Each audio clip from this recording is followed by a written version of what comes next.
Right, so yesterday I went to go see Spider-Man Brand New Day, so how I'm going to do this video is first, half.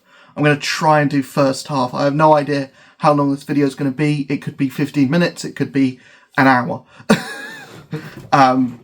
The only person who knows how long this video is going to be is future me and whoever is watching this. That being said, I'm going to try and do, the first section as, non-spoilers, and then I'm going to do the second half of the video, or from when I say I'm going to start talking about spoilers, is when I'm going to be talking about spoilers, basically. So, if you haven't seen the film, first off, go see this film. I think that should tell you everything you need to know about my opinion on it.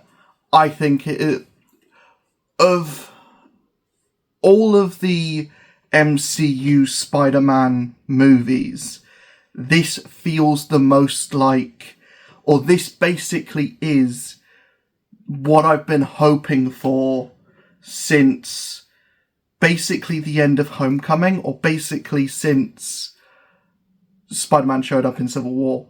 This is what I would call the perfect Spider-Man film.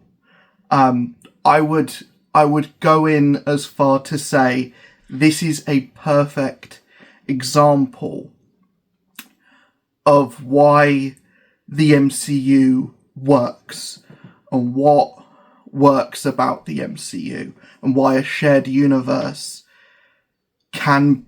of all of the best things that can come from a shared universe, and all of the best things that come from,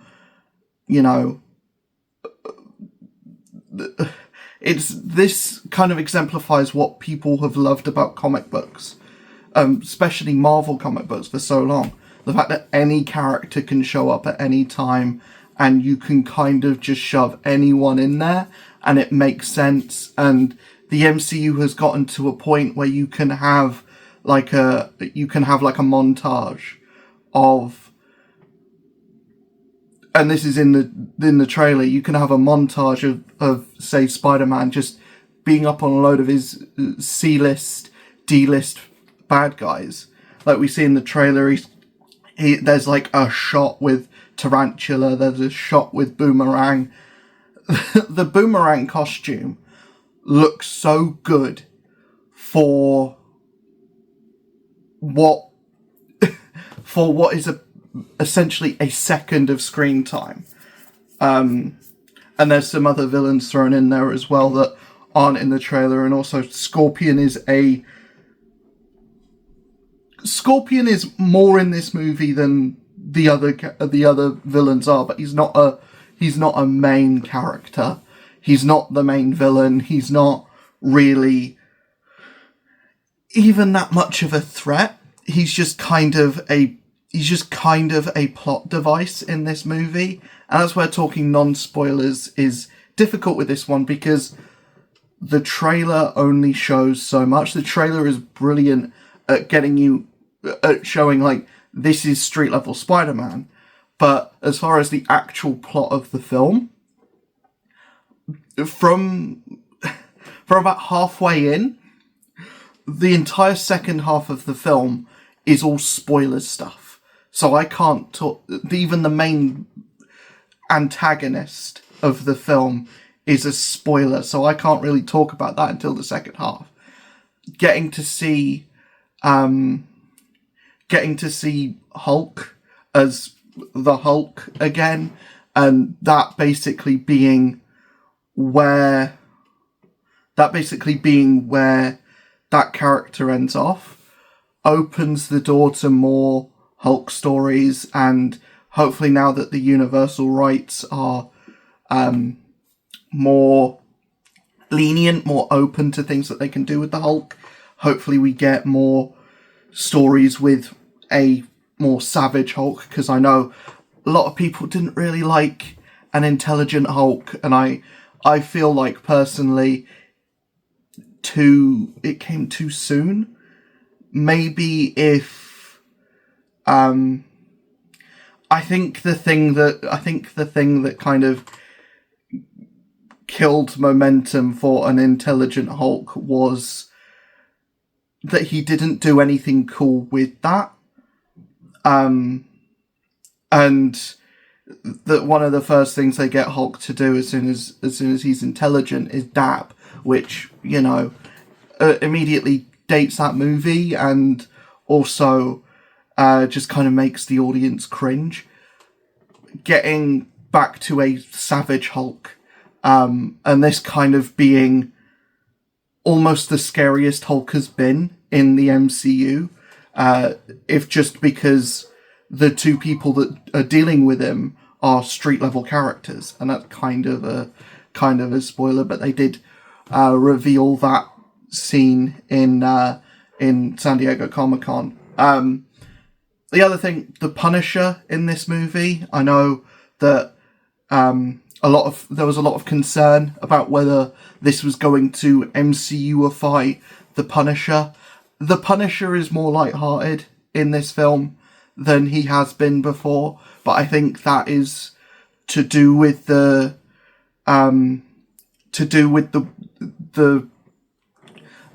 characters that he's being surrounded by. There is just more opportunity to get him to rub against, not in that way, but to get him to kind of have that kind of banter with Spider-Man. And I think it kind of helps that those two actors, John Bernthal and Tom Holland, are friends in real life, so they have banter anyway. But yeah, this is a much more light-hearted version of the Punisher. I think it doesn't completely betray the character. This isn't like a caricature. This isn't what I would call an MCU-ification of the Punisher. But it's just, he growls about 10% less of the time. And, you know, he smiles a bit more. And you get a bit more, like, there are jokes with the Punisher, and a lot of it is like, so think of it like any scene with Frank and Matt, but how Spider-Man would deal with that. I don't think it's 100% one for one what Peter would do. I feel like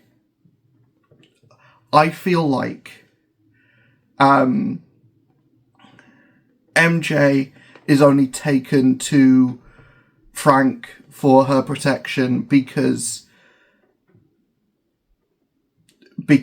that's just the character that's in the movie. I feel like it would have probably made sense to be anyone else.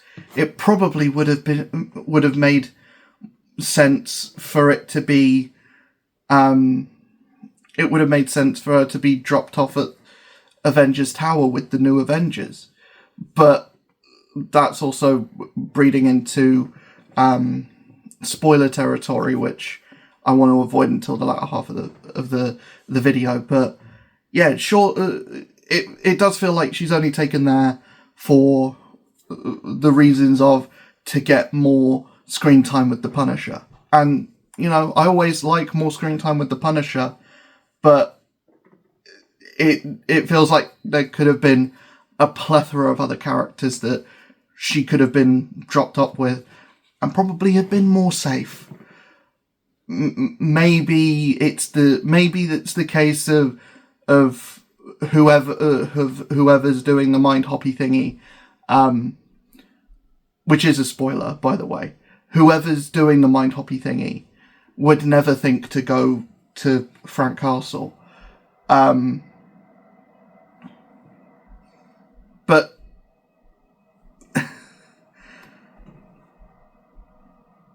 moving more into spoiler stuff, because I've pretty much exhausted all of that. A character that is very, very minor in this, but does get at least lines. It does get at least lines. Is Tombstone. Tombstone's in this movie. If you're a Tombstone fan, don't get too excited. If you blink and you miss him, he's not a major part of the film. I'll be completely honest. Jean DeWolf is in this movie. If you know about Jean DeWolf, you know she's probably not going to be in too many more of these. But especially if they do the Sin Eater anytime soon.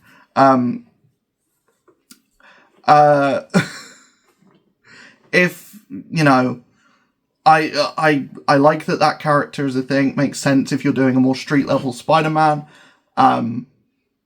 The actress that they have is great. She's in The Bear. She's great in that. She's great in this. Yeah, I all of that stuff I like.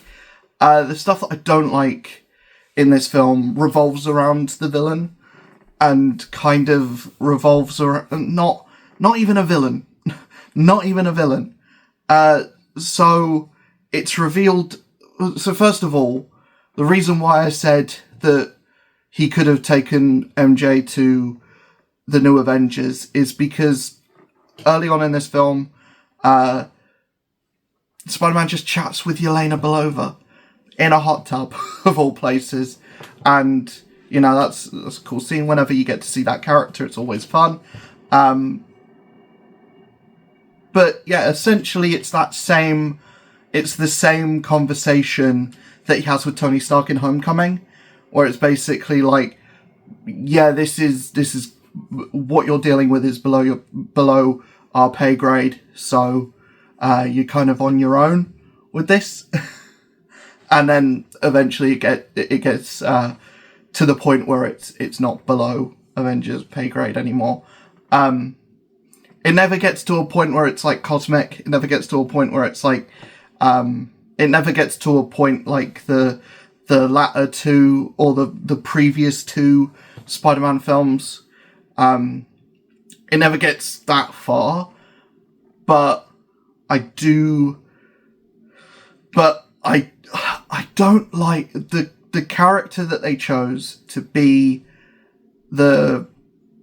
Okay, I'm just going to rip the Band-Aid off. This is the movie that's introducing the X-Men into the MCU. Or at least a major X-Man into the MCU. The big bad that they've been keeping a spoiler, Sadie Sink's character in this is Jean Grey. Which means we're going to be seeing a lot of Sadie Sink in the future. In future X-Men movies or whatever. Which means that we're now, in future Marvel projects, we're now going to be seeing more X-Men characters popping up. I don't like making a character that is kind of always... It makes sense for the film. And if we're looking at who the real villain of this movie is, it's Tremel Tillman. Obviously.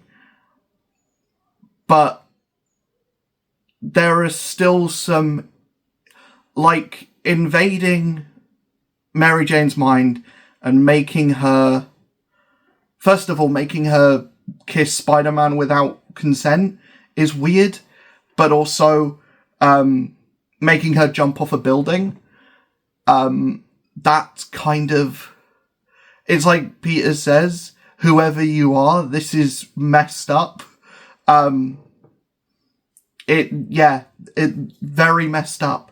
Very messed up. There's some stuff that she does in this film, with, like, invading people's minds that's, you know, that's not really justifiable.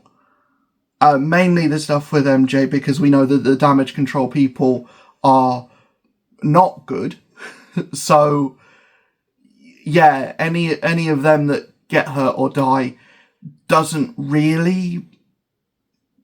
I hate to say it, but it's not as bad as chucking the main character's love interest, who is innocent in all of this, off a building. It's not nearly that bad.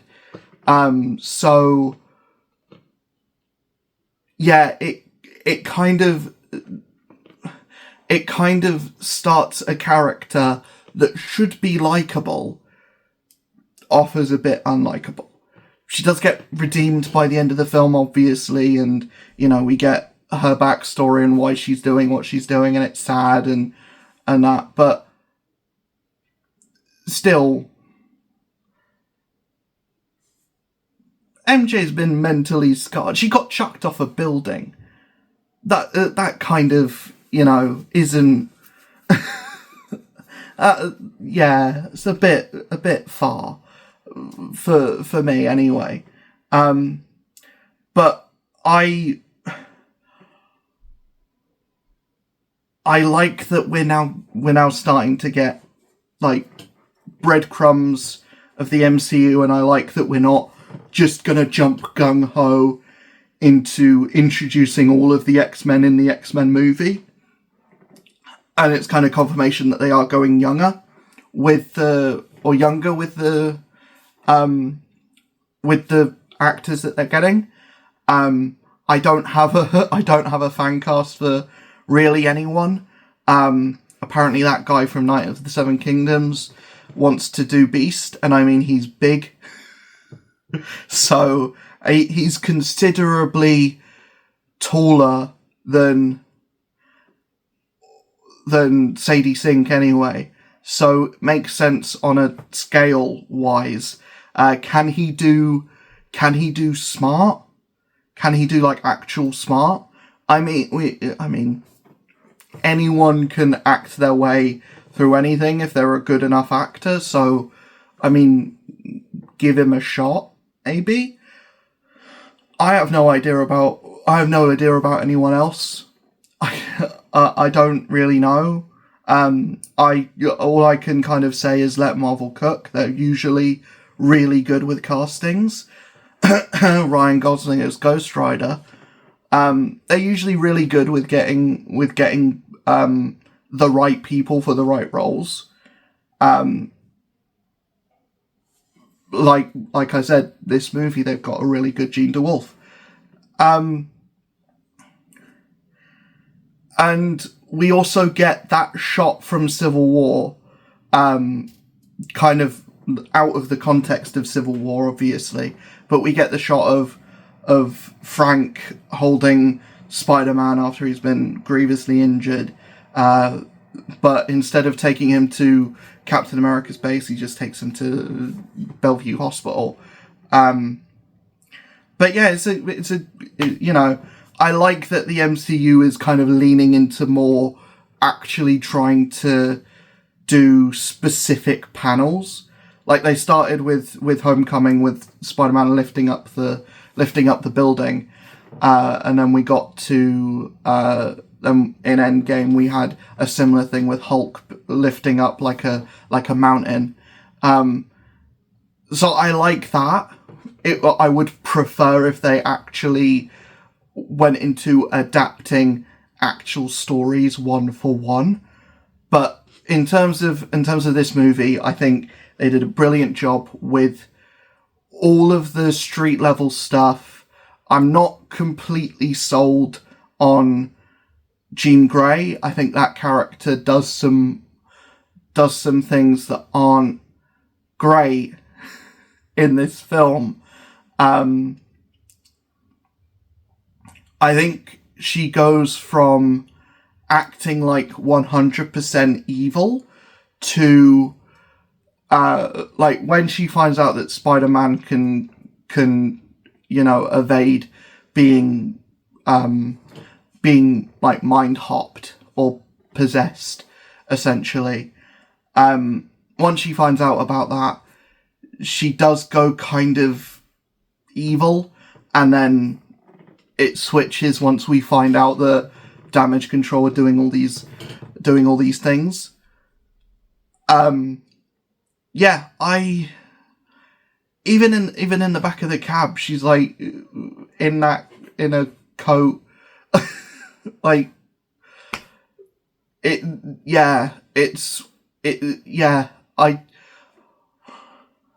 that's kind of the only real question mark of the movie. It's a big one, but it's the only kind of question mark that I have.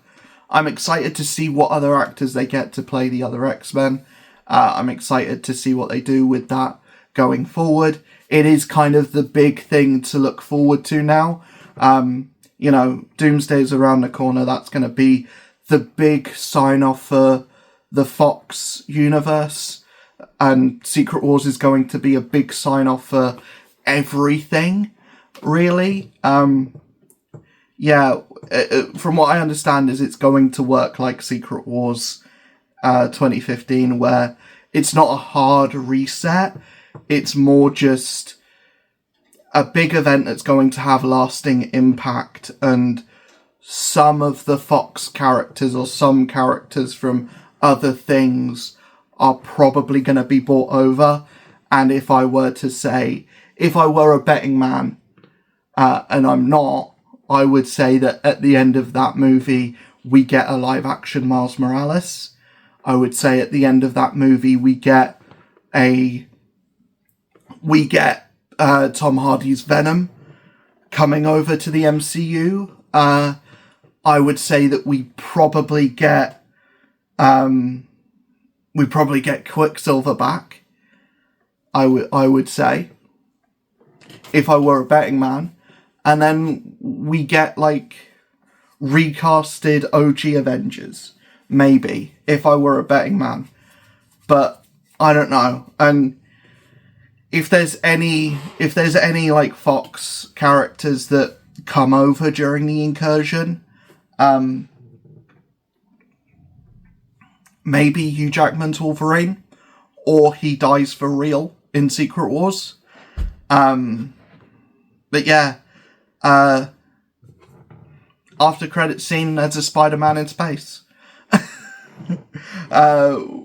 Essentially, there's a ping on the Spidey tracker, and it's not on Earth.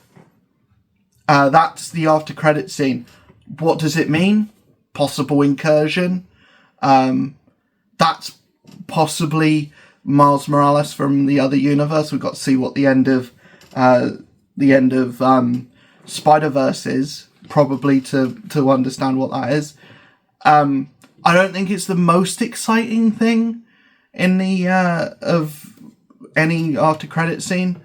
I'm excited to see what this movie made me more excited for Doomsday than the Doomsday trailer did. Seeing the Doomsday trailer in what our cinemas call iSense, it's IMAX everywhere else, but we call it iSense for some reason.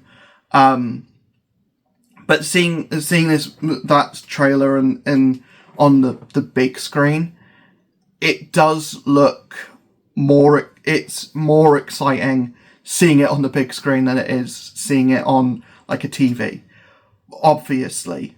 And I think I do share a lot of the sentiment of we haven't had that much build up of Doctor Doom.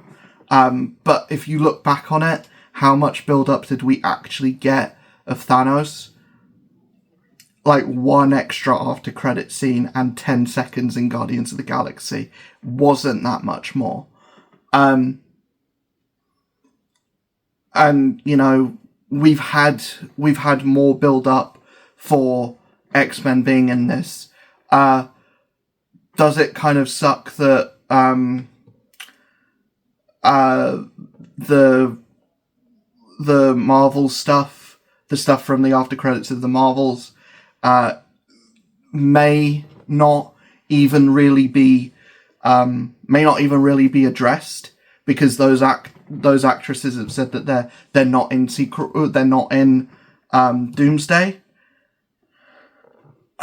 It does, because I feel like the reasons behind that might be because that movie didn't do very well because of online conjecture and the kind of people that don't like seeing women at the forefront of movies not liking that movie, kind of thing. And you can have problems with that movie, but I feel like a lot of the people that did have problems with women being main characters in movies.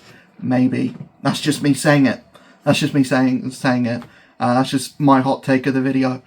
But the quality of Spider-Man Brand New Day and the ability to weave in all these other MCU things kind of almost seamlessly. I mean, the Hulk stuff kind of is Bruce Banner in this movie just to get a cool Hulk fight scene? Yes. Is the Punisher in this movie just to get banter with Tom Holland? Yes. Does it all work? Yes. And I feel like this is the most successful Spider-Man MCU film. It's the perfect Spider-Man film, in my opinion. It's the perfect illustration of why a shared universe is so good. There are even shots in this movie that are kind of one for one with Spider-Man 1, the Sam Raimi Spider-Man movie. We have like a kind of nod to when in the cafeteria, what's the fucking US age Flash Thompson. When Flash Thompson, Joe Manganiello is punching Peter Parker and he just blocks it. There's kind of a nod to that scene in there. Obviously there's a nod to obviously the whole organic webbing thing is taken from that movie. It's kind of full circle that this movie is basing itself kind of on a comic book storyline that was in this movie is kind of inspired by a comic book storyline that is inspired by a movie. That's kind of what a freaking world we live in. But also the whole scene where he's trying to get the webbing out is a nod to that movie as well. So this feels like this feels like a love letter to Spider-Man 1 in a way as well. So yeah, just really like this movie. Go see it. Is kind of my final take. Let me know in the comments below if you've seen Spider-Man Brand New Day. Are you more excited for Avengers Doomsday now after seeing this? And the reason why is because this movie just kind of showed that Marvel still has it. There have been movies in the MCU post-Endgame that have been really good.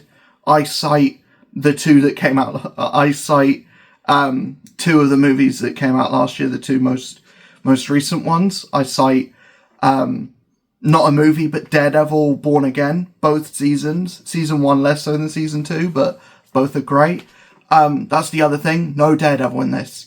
If you're excited to see Daredevil in this, because all roads kind of pointed to Daredevil in the trailer, at least, I feel like personally, although I wanted to see Daredevil's my favourite superhero, any opportunity to see Charlie Cox in a thing, it's great.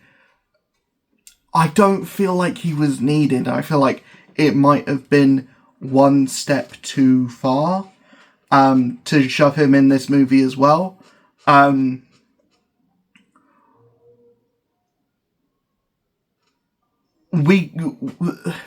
Spider-Man 5. I think we can wait until Spider-Man 5 and then we can do and then we can have, this was the Spider-Man Punisher team up movie.